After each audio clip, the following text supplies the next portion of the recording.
The bell above the glass door rang the second Marcus stepped inside. Sharp and clear, cutting through the soft instrumental music playing in the background. The store was bright, polished, everything in its place. Then it happened. Not loud, not obvious, but immediate. The man behind the counter looked up, his expression changing just slightly, a shift in the eyes, a pause that lasted half a second too long. It was small enough that most people wouldn't notice, but Marcus did. He always did. Marcus didn't stop walking. He moved further inside, slow, calm, letting his eyes scan the displays without rushing. He didn't touch anything yet, he just looked, like any customer would. But behind him, the silence felt different. He could feel it without turning around. Footsteps, soft at first, then closer. "Can I help you with something?" The voice came, polite on the surface, but tight underneath. Marcus turned slightly. "Just looking," he said, his tone even. The employee nodded, but didn't step away. That was the first sign. Marcus gave a small nod back and continued walking, stopping near a glass case filled with high-end watches, the kind people usually came in for after already deciding they could afford them. He leaned in slightly, reading the details, taking his time.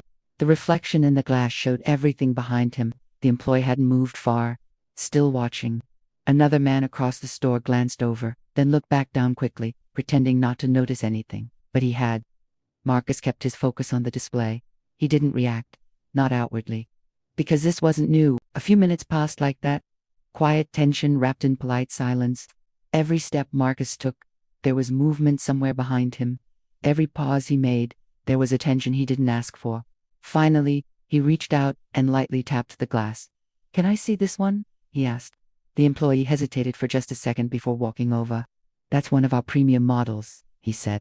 Marcus looked at him. "I can read the label," he replied calmly. Another pause. The employee unlocked the case, carefully removing the watch and placing it on the counter like it required extra caution. Marcus stepped closer, picking it up, feeling its weight, its balance. It was exactly what he expected. Keen, precise, with every dollar it claimed to be. "You know," the employee added, "these usually go for customers who have specific preferences." Marcus looked up slowly. "What does that mean?" he asked. The employee smiled, but it didn't reach his eyes. "Just that they're an investment." Marcus held his gaze for a moment, longer than comfortable. "I understand what an investment is," he said. The air tightened slightly. Another employee appeared from the back, standing near the doorway, watching quietly. Two sets of eyes now, not assisting, observing. Marcus placed the watch back down carefully. "I'll take it," he said. That was when everything shifted again. The employee blinked. "I'm sorry," he said. "I said I'll take it." Silence. The kind that stretches just long enough to say more than words. "Right," the employee said slowly. "We just need to make sure everything is in order." Marcus tilted his head slightly. "Everything," he repeated. "Payment, identification," the man added quickly. "Standard procedure." Marcus reached into his pocket and placed his card on the counter. "Calm, direct." The employee didn't pick it up immediately. Instead, he looked at Marcus again, then at the card, then back at Marcus. "I'll need to see some ID," he said. Marcus didn't move right away. "Is that standard for everyone?" he asked. The employee shifted slightly. "For high-value purchases, yes." Marcus glanced around the store. Another customer was being checked out at the far register. No ID requested, no hesitation. He looked back at the employee. "Interesting," he said quietly. The second employee stepped a little closer now. Not enough to intervene, just enough to be present. Marcus slowly took out his ID and placed it next to the card. "Here," he said. The man picked it up, studying it longer than necessary. The tension in the room wasn't hidden anymore. It wasn't loud, but it was clear. "All right," the employee said after a moment. "Just give me a second." He walked toward the back. With both the card and the ID, Marcus stood there alone at the counter, waiting. Minutes passed, longer than they should have. The music kept playing. The lights stayed the same, but the atmosphere had completely changed. The other customer finished their purchase and left, glancing briefly at Marcus on the way out. The second employee remained nearby, pretending to adjust something on a shelf, but his eyes kept drifting back. Marcus didn't move, didn't speak. He just waited. Because now it wasn't about the watch anymore. It was about something else. The door behind the counter opened again, and the first employee returned, this time with a manager. A woman in her 40s, composed, professional, but with a look that suggested she had already been told a version of the situation. "Sir," she began, her tone controlled. "We just need to verify a few things before we proceed." Marcus looked at her calmly. You've had my card and ID for 5 minutes, he said. What exactly are you verifying? She held his gaze. It's just policy. Marcus gave a small nod. Of course it is. The words were simple, but the meaning wasn't. He stepped back slightly from the counter, folding his arms loosely. Go ahead, he said. The manager exchanged a glance with the employee before stepping aside, speaking quietly to him. Marcus couldn't hear the words, but he didn't need to. He had heard them before. Different place, same tone, same doubt. A few moments later, the manager returned, placing his card and ID back on the counter. Everything checks out, she said. Marcus didn't reach for them immediately. He looked at her, then at the employee, then back at her. I'm sure it does, he replied. The manager hesitated. We can complete the purchase now, she added. Marcus let a small pause settle between them. Then he did something neither of them expected. He smiled, not wide, not friendly, just enough. You know what? He said, picking up his card slowly. I think I'm good. The employee blinked. You don't want it? He asked. Marcus shook his head slightly. No, he said. I don't. The confusion was immediate. After you said, I know what I said, Marcus interrupted calmly. The manager stepped forward slightly. Was there an issue? She asked. Marcus looked at her again. This time, his expression didn't change. There wasn't, he said. At first, silence. He placed his ID back into his pocket, then held the watch gently for a moment before setting it back on the counter. It's a nice piece, he added. Just not worth the experience. The words landed harder than anything else. Because they weren't loud. They were honest. The manager opened her mouth to respond, but nothing came out immediately. The employee looked down, avoiding eye contact. Marcus turned toward the door, his movements calm, unhurried, no anger, no raised voice, just a decision. As he reached the exit, the bell rang again, the same sharp sound as before, but this time it echoed differently. Behind him, the store remained quiet, not the comfortable kind.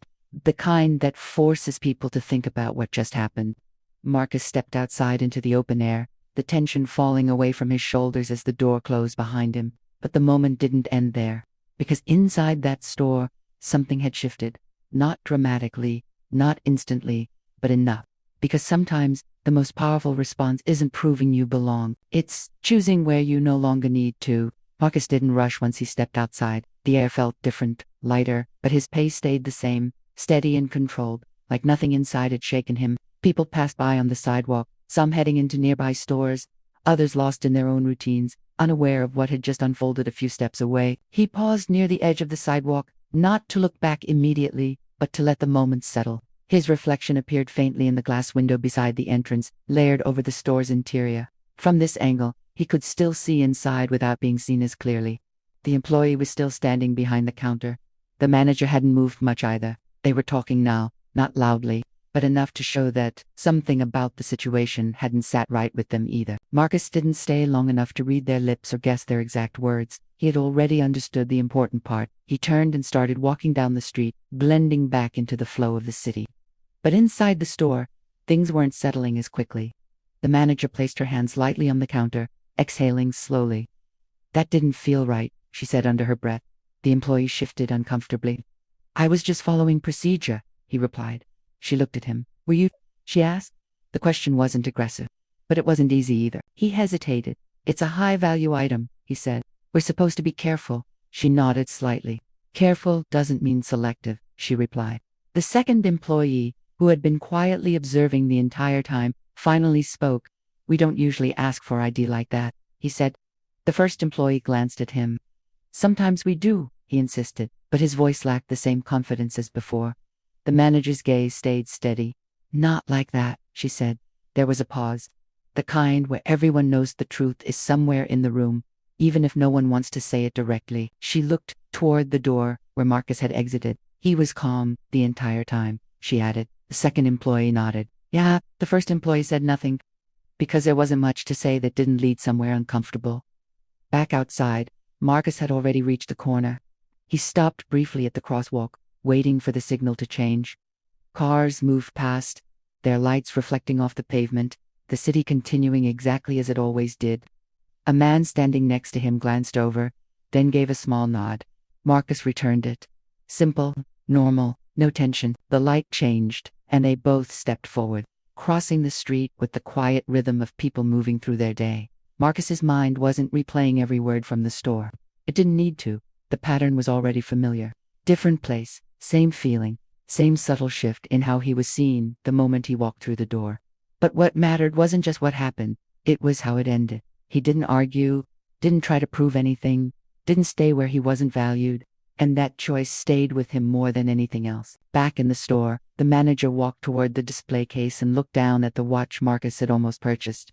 It sat there exactly as before, polished, expensive, unchanged, but now it felt different, not because of its value, but because of what it had become part of. She reached out and adjusted it slightly, then stepped back again. "We lost that sale," the first employee said quietly. The manager nodded. "That's not the only thing we lost," she replied. He looked at her, confused. "What do you mean?" She didn't answer immediately. Instead, she looked around the store, at the empty space where Marcus had been standing, at the door that had already closed on the moment. "Trust," she said finally. The words settled heavily, because it wasn't something you could measure on a receipt. The second employee leaned against the counter. "Do you think he'll come back?" he asked. The manager shook her head slightly. "No," she said. "Not with certainty, but with understanding. Because some experiences don't invite a second chance." They closed the door quietly, without needing to say it out loud. Outside, Marcus continued walking, the city light stretching ahead of him. His phone buzzed briefly in his pocket, but he didn't check it right away. He kept moving, letting the rhythm of the street pull him forward. A few blocks later, he passed another store, similar in size, different in name. The windows displayed items just as expensive, just as carefully arranged. He slowed for a second, looked inside, then kept walking. Not because he couldn't go in, but because he chose not to. Because after a certain point, it's not about proving you belong everywhere. It's about deciding where your presence is respected without question. As he moved further down the street, the noise of the earlier moment faded completely, replaced by the normal sounds of the night. But somewhere behind him, in that quiet store, the silence remained. Different now, heavier, not because of what was said, but because of what was finally understood. And even if nothing changed overnight, even if the next day looked the same on the surface, there would always be that moment in the back of their minds, the one where everything seemed normal, until it wasn't. Marcus didn't look back again, he didn't need to, because the most important part of the story wasn't whether they realized what they did, it was that he did, and he chose accordingly.